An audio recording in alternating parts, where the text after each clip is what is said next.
Okay, this is hilarious.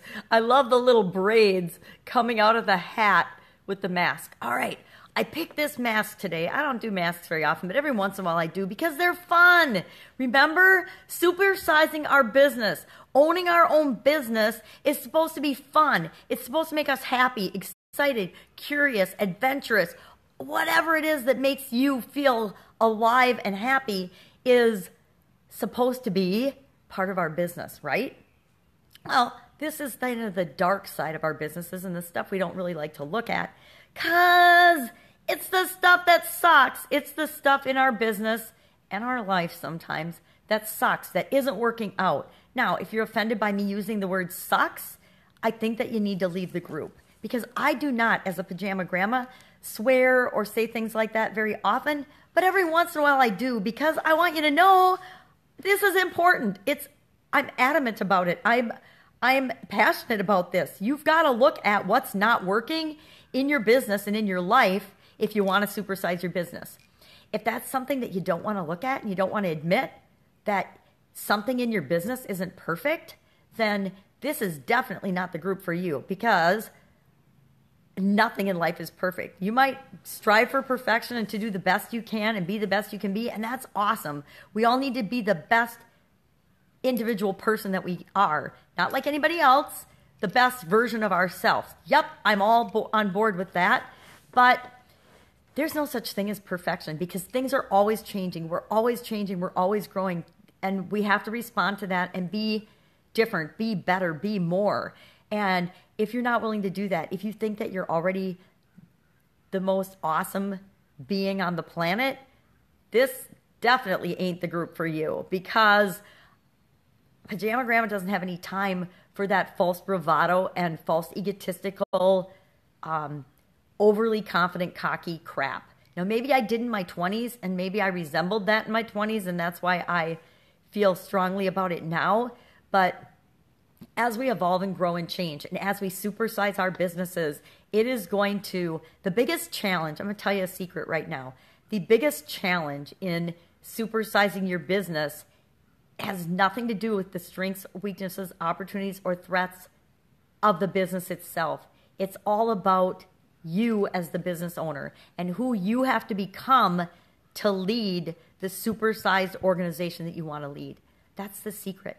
The secret is in first, you become the leader that is capable of leading that organization, and then that organization automatically, almost like magic, manifests itself and creates itself and exists in your life now, in your reality.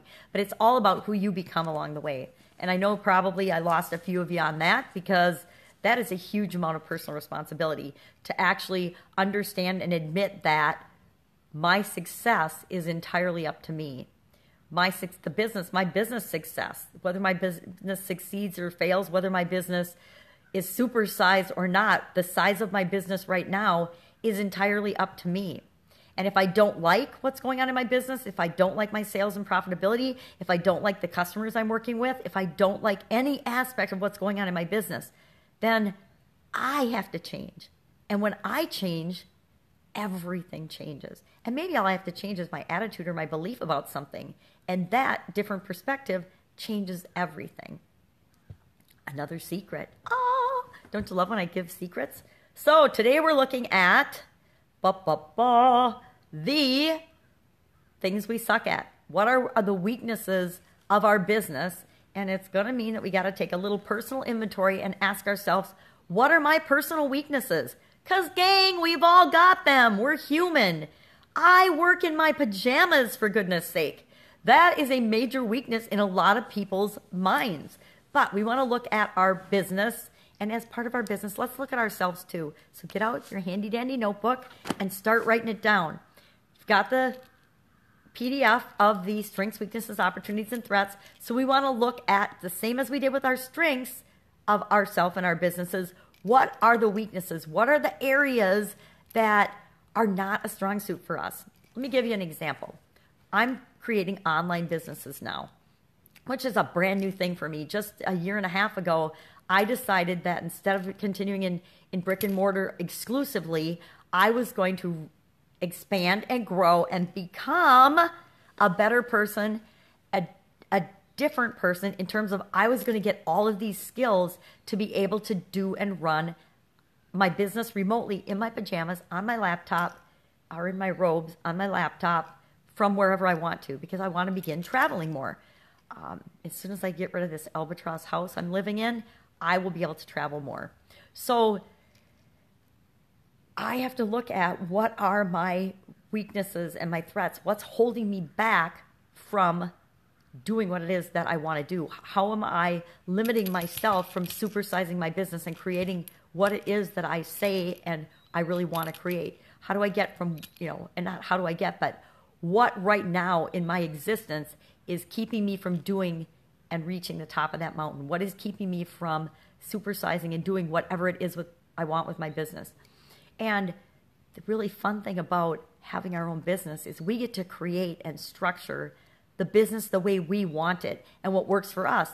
So we might find that there's some weaknesses in our business that are because we don't want to do that thing. We hate doing that thing. We don't want to work with those type clients because they are not our ideal clients. And so, yeah, we're not serving everybody. And that's not really a weakness. That's that's actually a strength to not serve everybody, by the way.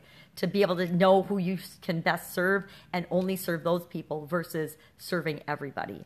So the question is right now, if you don't have a target market and you're serving everybody, guess what the first thing you get to write down is? One of my obstacles, one of my weaknesses one of my weaknesses and one of my threats is that I'm trying to serve everybody. And I'm not going after my ideal, perfect dream client. And we're going to change that for you because that's critical. That's one of the foundational things that we need to do and know from the very beginning. But you know what? The vast majority of business owners, we don't decide that ahead of time. I would say that it wasn't until the last brick and mortar business that I just sold a year and a half ago. It wasn't until after I sold that business that I realized, and I was inadvertently doing it by filtering out the customers I didn't love and only working with the ones I did love, but I never consciously worked on choosing who I wanted my audience and my ideal customers to be until I started in the online world. And what I'm telling you is it's really powerful to do that now. So, weaknesses, threats. What are the weaknesses of my current business model? What are the weaknesses of my current business strategy? I'll give you one. Our Italian food business strategy began with the philosophy and strategy of make a little, sell a little. That is a huge weakness. That strategy sucks. It's one of those things I'll say sucks for emphasis. That's a really bad strategy if you want to supersize and grow a business. It's a total values mismatch and core values mismatch. So that's an example of that. So we want to look at our businesses and our personalities and our lives. For example, I'm a really good big picture person. I am not a good detail person. So I know that a weakness of mine is that I'm not a detail person. So when it comes to accounting and numbers and money and banking, I need support and help in those areas in order to supersize my business. Now, that's the kind of thing you want to look at for yourself. What am I really good at? What am I not? One is just, hey, I'm a big picture strategy person. Awesome at that. But when it comes to the little detail, and I'm also I'm good at mapping out and planning the implementation, but actually having to go out and do each of the nitty gritty steps of the implementation, not my thing, not my strong suit. It could be because I need a magnifying glass to do a lot of things. And so that might be part of why I don't love those things either. And so what is it for you? What things are you do you hate to do? And you might be very proficient. You might actually be awesome at them. But if you hate to do them, write on this list in your handy dandy notebook that acknowledge I'm really awesome at this, but I hate to do it. I'm going to give you another example in my online world that I've discovered. I like to create content. I don't have any problem now, it's new to me, but doing videos, which is content, writing blog articles or articles, which is content, sharing stories, creating content I rock at. because that's a big picture strategy thing for me. And it's fun to do because I do things like wear masks and braid my hair in funny braids and wear my robe and pajamas because that's who I am and that's how I'm comfortable being. And so content, I love making content. I love creating content. Now, what has to happen to that content to get it out to the world so that I can really get my message out to more people? I'm not super good at that. I can do it. I am doing it, but I don't love doing it. It's the detailed, mechanical, routine things that I am not awesome at. So I know in order to supersize my online presence and my online business, I need help doing those type things. So yep, I can make the video, but then I need somebody that will transcribe it, get the text out of it, make me some other pieces of content out of it that then can be shared in various platforms on the internet, in the online world.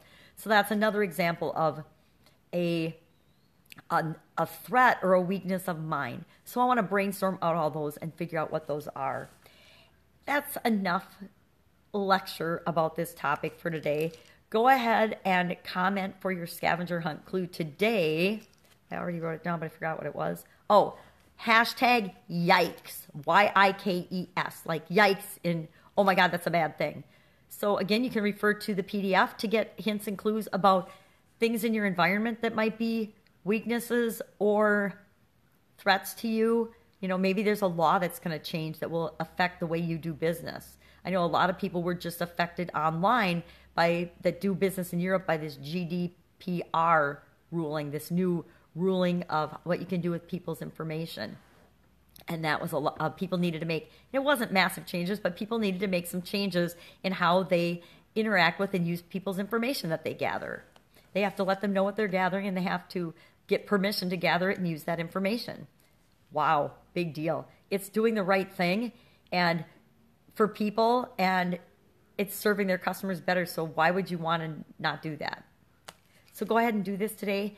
Hashtag yikes in the comments below, and you will have achieved this level of the scavenger hunt. That's it for me.